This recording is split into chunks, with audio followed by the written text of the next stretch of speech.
Have you ever wondered how your web browser is able to find the website you're trying to visit? It's all thanks to a system called the Domain Name System, DNS. DNS is essentially a phone book for the internet, translating human-readable domain names, like TezHost.com, into machine-readable IP addresses. Here are some of the most common DNS record types. A record, it maps a domain name to an IP address. MX record, it specifies the mail server for a domain. CNAME record, it creates an alias for a domain name. NS record, it specifies the name servers for a domain. What are name servers? Name servers are the servers that store DNS records. When you type a domain name into your web browser, it sends a query to a name server to find out the corresponding IP address. The name server then responds with the IP address, and your web browser can connect to the website. Most domains use multiple name servers, which helps to improve reliability and performance. If one name server is unavailable, your web browser can simply try another one. Name servers and DNS records are essential for the internet to work. Without them, we wouldn't be able to access our favorite websites or send and receive email. Now we'll move forward on a tutorial where we will teach you guys how to update your name servers and DNS record by yourself. So let's move on with the tutorial. Let's assume that a client has purchased a domain from GoDaddy, Register.com, or Enam, and they have purchased service like cloud or hosting from TezHost or from a different hosting company, and now they want to update their name servers by themselves. How can they do that? This video is about this specific scenario. Let's assume they've purchased a site known as Janan.com from GoDaddy. This site will be visible in My Products, and they can manage their site directly from this section. Once you see this interface, you have to click on DNS. When you've clicked on DNS, a new interface will open in front of your eyes. Then we'll move forward and click on Name Servers. After clicking on Name Servers, we're going to click on Change Name Servers.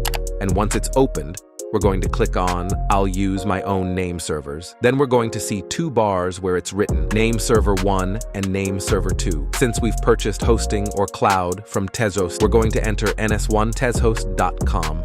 And in the below bar, we're going to type ns2 TezHost.com, and then we're going to click on Save. Then it's going to ask for your approval, and once you click on Continue, it's going to take some time, maybe a few hours or minutes, to edit the change you've requested. We also encourage to keep screenshot of the previous change you've made, so you can save yourself from any future hassle. Once you've clicked on Continue, you can view your old name servers here, and you can also note them out if you want to. Now you have to wait some time for the change to be implemented. It can be approved instantly or it might take some time. Depends on the registrar itself.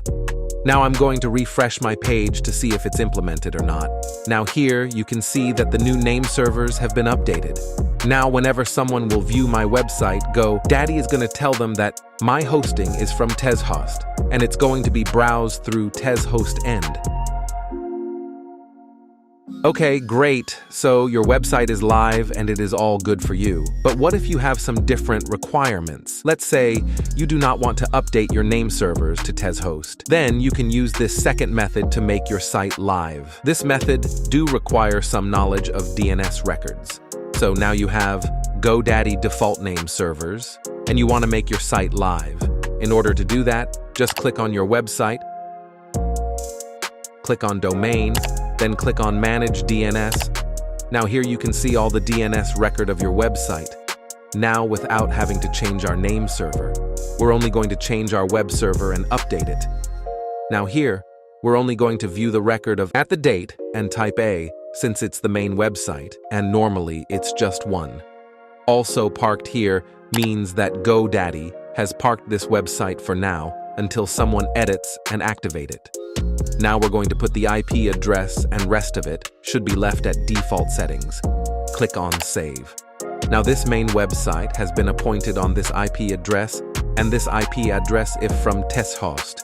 Now the web server of this website has been live from TezHost. Now we don't need to worry about other things like mailing server or subdomain IP. This change will only be implemented on the main server and will not affect others like subdomain or mailing server. I hope you learned from this tutorial. Make sure to give a thumbs up and like this video. Also subscribe to get latest updates from TezHost.